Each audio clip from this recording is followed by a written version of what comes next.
Hello, it's Scott Manley here, and today I am looking at Elite Dangerous once again. It's been a while since Engineers has been released, and I actually hadn't had much time to play it.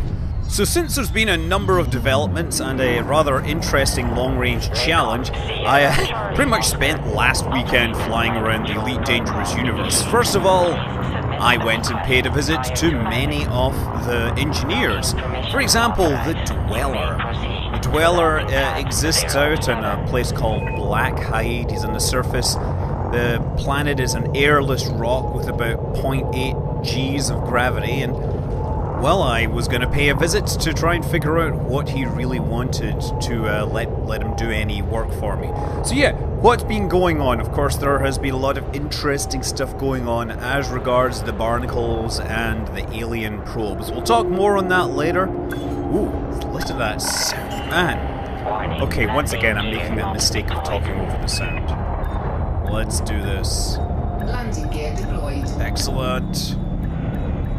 Touchdown. This is of course my Asp Explorer. It's set up for jump range and pretty much nothing else, which means it's a little Docking procedure completed. Ship secured. Greetings, Commander. My Asp is a little underrated when it comes to planet-side thrusters. Okay, so we go to the Engineer's workshop, and what does he say? He says he wants money. He just wants 500,000 credits, which is a lot to some people, but at this point I have been a veteran trader, smuggler, depending upon who you talk to. I've got myself about 100 million, so this is fine. Now he is going to be able to upgrade my power distributor and my burst lasers. But of course, to do that we need to have the right bits and pieces. So for example, this high charge capacity power distributor will need sulfur, zinc, and electrochemical arrays. Some of those are found on mineral deposits on the surface of planets, others are found floating around in space. But I wasn't that interested in power distributors. Instead, I decided to head out to Longsight Base, owned by Elvira Martok. And yeah, remember what I was saying about those thrusters being a little weak? I rolled onto my side and my lateral thrusters were insufficient to counteract the force of gravity, which meant I fell towards the surface. Oops. But regardless, we get there, we can fix it. There's an engineer here who I think will know how to fix the stuff. Elvira Martok and Felicity Farseer are two of the early engineers in the game, which lets you modify your frameshift drive, and the frameshift drive is really critical to exploration, so a lot of people really like to pimp that up because it means you can travel much further in a single jump, which means you can travel further without refueling. So, oh well, looks like I have to repair my spacecraft, and refuel it is relatively cheap in comparison, but in the engineer's workshop, what does she want? She wants something called the exotic and unusual Suntil relics. I knew that. I had to go to another station to pick them up and fly them back here. So there we go. Frame shift drive. What does she want to do? Well, we have faster FSD boot sequence. Nope. Increased range. Aha. So for that I need some interesting loot and bits and pieces, and of course different levels, higher levels need better materials, more materials, and of course a better reputation with Ms. Elvira. Well, one of the first things on the list I needed was chemical processors, and those are generally found floating near wrecks, or, well, inside other spaceships, but equally you can find them in the wrecks of dead spaceships. Private data beacon. What's that? We can get into it. It looks like the remains of a spaceship, but they are material chemical processors. So, time to break out the the cargo scoop. In the original Elite, the cargo scoop and the fuel scoop were exactly the same upgrade.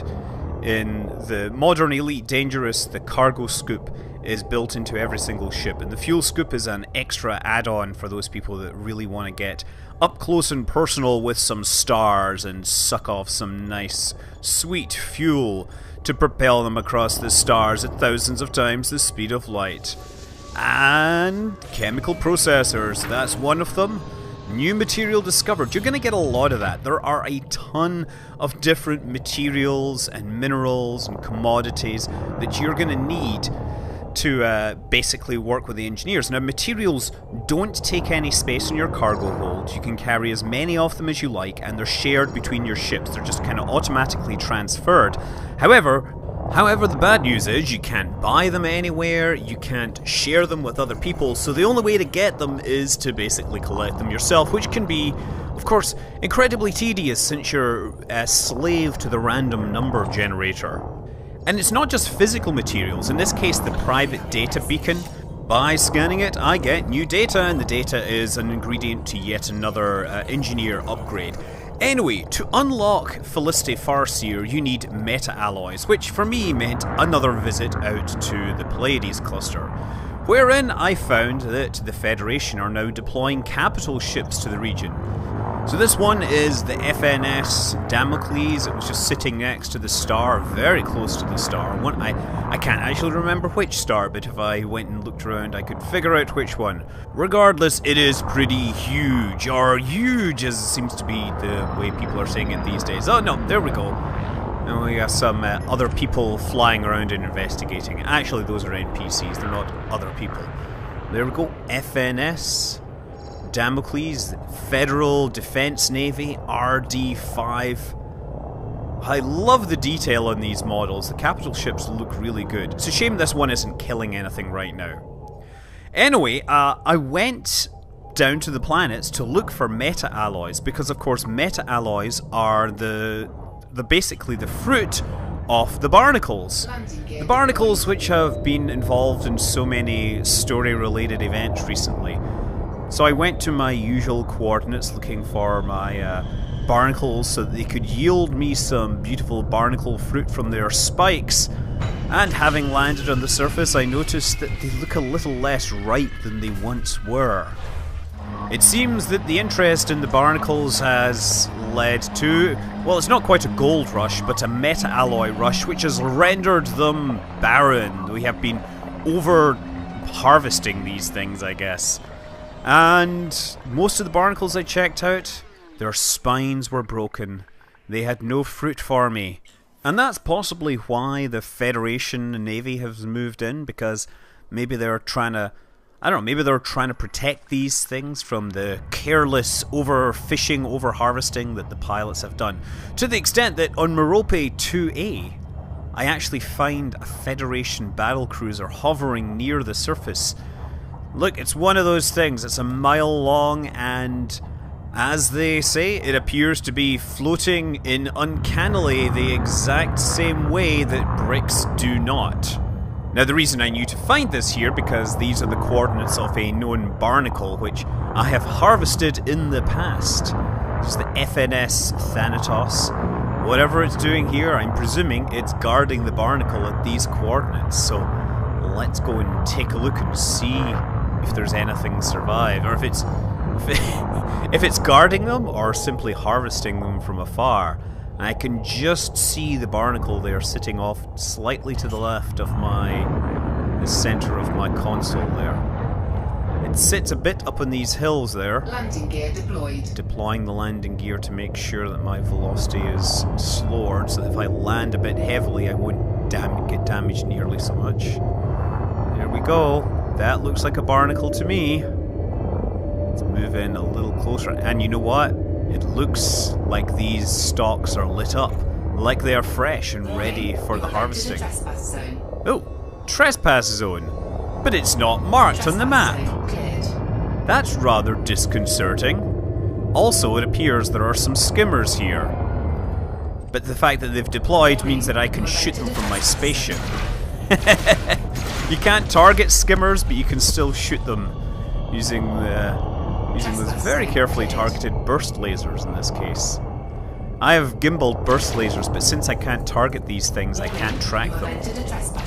I mean, maybe I can target them, but since I have the lowest quality sensors plugged into this thing, it might be that I simply can't get a target lock on them because everything else is so powerful. Anyway, having dispatched the guards, it's time to head up and check out what's up with this barnacle. So yeah, in other interesting, mysterious news, of course, the I don't know, the alien probes, the unknown artifacts have been observed to emit a new behaviour. One smart pilot found one. They're very hard to find, very limited numbers have been found. And he fired his Discovery scanner at it, and after that it basically emitted an audio signal which contains, well, in spectrographic form, a rather interesting diagram. Anyway, it seems that I had finally found an unharvested barnacle and proceeded to collect that all-important meta-alloys. But out of respect for all the other barnacles that had been laid barren, I decided to collect nothing more. I decided to leave the unharvested spikes, the immature spikes, unharvested, instead of collecting the minerals that I would usually have been collecting from them. Of course, as it turns out, after doing all that, apparently there's a place you can just buy it now. Out in the Pleiades cluster, there's a base that will supposedly sell that. At least, I read that afterwards. Also, incidentally, after shooting up the Sentinels and everything else, that battlecruiser wasn't particularly interested in shooting me, so good news on that. But taking my meta-alloys in hand, I head over to Farseer Incorporated, run by Felicity Farseer, explorer extraordinaire. She is retired now, and she has hidden herself away on this little moon on Dekiat 6A. While she supposedly wants to keep a low profile, she has gone and built the tallest tower on this planet. In fact, it's the tallest tower I think I've seen anywhere in the game. At least the good news here is that the gravity is 1/10 of what it was at Elvira Martuk's place, so less chance of crashing into the ground and smashing up my spaceship. So yes, Felicity Farseer. She requires meta-alloys to unlock, and she will also do frameshift drive modifications up to level 5. She does some other stuff better, some other stuff worse, and, well, notably is a little closer to the centre of the bubble. Felicity Farseer is a legendary explorer who engineered her own improvements to her Asp Explorer early in her career. What do you want worked on? And pretty much, yeah, she has the same things. I'm not even sure if these percentages have changed a little. One thing worth noting is that I need something called atypical wake disruption, whatever, echoes. And to get these, you pretty much just have to scan wakes from hyperspace wakes from spacecraft as they warp off. So you can just hang around a highly popular station and just watch spacecraft as they leave. And sometimes they will leave wakes which contain very interesting or useful information. Atypical disrupted wake echoes. Again, you're pretty much slave to the random number generator. You can, although you can appreciate, I guess, watching the traffic come to and fro, watching Blarney McDuff charging the friendship drive, and then disappearing off to infinity in their Orca. That Blarney McDuff. The only thing about chasing Blarney McDuff is you have to be moving pretty fast, and the moment they warp, you're going too fast to actually slow down in time. Flight control out. You get to listen to the space traffic control. They seem to be a little unhappy with you deploying weapons hardpoints, but that's what you have to do to make your scanners work. Blarney McDuff, where did you go? You went to LFT 926, and for some reason your drive has eccentric hyperspace trajectories. Well, after a bit of exploration, I did in fact manage to unlock all the stuff for the first tier of frameshift drive upgrade, and I decided against it. You see, both Felicity Farseer and Elvira Martuk can have your level with them upgraded by turning in exploration data. So I went on a little exploration trip. I actually decided to scan all the bits of the Maya and various other Pleiades systems, including the black hole, which is Maya B. Ended up getting jumped on by Conrad Marburg in a Sidewinder, who actually gave me a run for my money despite me having pretty good weapons. Wow. Yeah, you can see him burning through my shields, despite the fact that I had a more powerful ship, more powerful shields. In the end, I rammed him to death, but boy, he took 30% off my hull. Anyway, one of the nice things about Horizons now is that because they drop materials, there's stuff to scoop, there's rewards that you have some use for now, not just canisters which are going to be illegal salvage. Anyway, I settled on going for the Tier 3 FSD range upgrade, and for that I need something called modular terminals, and the only way to get modular terminals was a mission, or at least I looked around, and the first mission I found that had modular terminals was an assassination mission. So really this is an exploration ship. I'm not well equipped for it, but I thought, let's go for it. Ended up encountering the dude, Colin McCulloch. He's mostly harmless in his Viper Mark III, but he did bring a friend.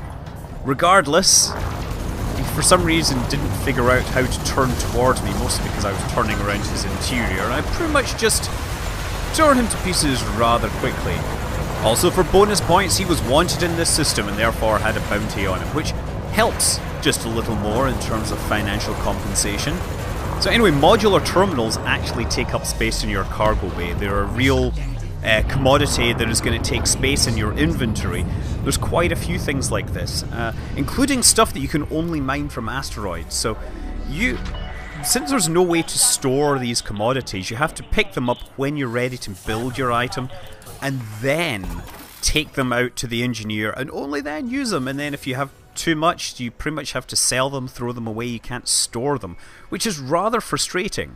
Especially the stuff from the asteroids, because you either need to fix up your ship for mining, or have a separate mining ship, find them in a belt, mine them, and then transfer them to your ship by swapping them. It could use a whole lot of work, this whole thing. I think the engineer stuff needs a lot of work on the reward system.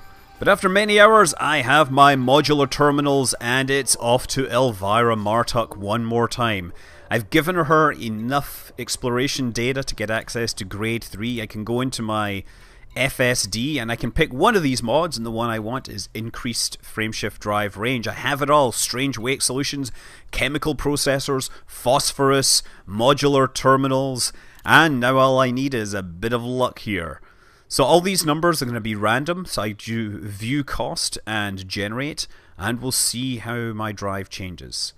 So it'll increase the mass, it'll increase the power draw, it'll increase or decrease the integrity, and hopefully it'll increase the optimized mass, which by extension will increase the range of this frameshift drive. Let's see what happens. Bing, bing, bing. Oh crap. Oh, not good, not good, not good, not good. Excellent! 28% extra. Oh, but we get an integrity boost. Okay. That nice. Oh, but my optimized mass goes down by 5%. Poop! Only a 21% increase. Still, a 21% boost on my optimized mass will increase my range by about 6 light years, which will cut a significant chunk off of my grand journey, which I am planning. Yes, the whole reason behind this is a particular community goal, for which will involve a very, very, very long journey.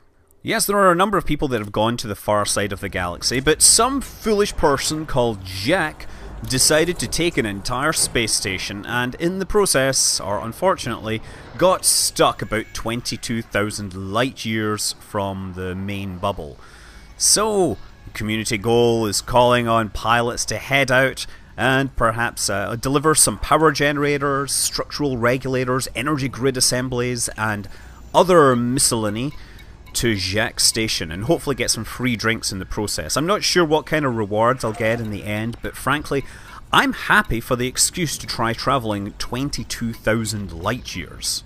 What I find amazing, actually, is that we already have 71,000 tons collected. Considering that even in this spacecraft, which is going to be very fast, it's going to be about 10 hours of flying there with a cargo to deliver anything. Now, to do this, I want to make it as fast as possible. I've got to get rid of every bit of excess mass. So I'm going deep into the unknown, away from human space. I'm not bringing any guns. The guns are gone. I'm going to get rid of the shield generator and replace it with a fuel scoop, and then install a smaller shield generator, because I just need that safety net. There are a few more tweaks to optimize the mass, but in the end I get close to a 39 light year unladen jump range. And as I make this video, or as I record this voiceover, I am several thousand light years from home already, but heading out towards Jacques Station. On the way back, I might pay a visit to the core, because I'll be a little faster. I might be able to take my time. But we'll see what happens. Until then, I'm Scott Manley. Fly safe.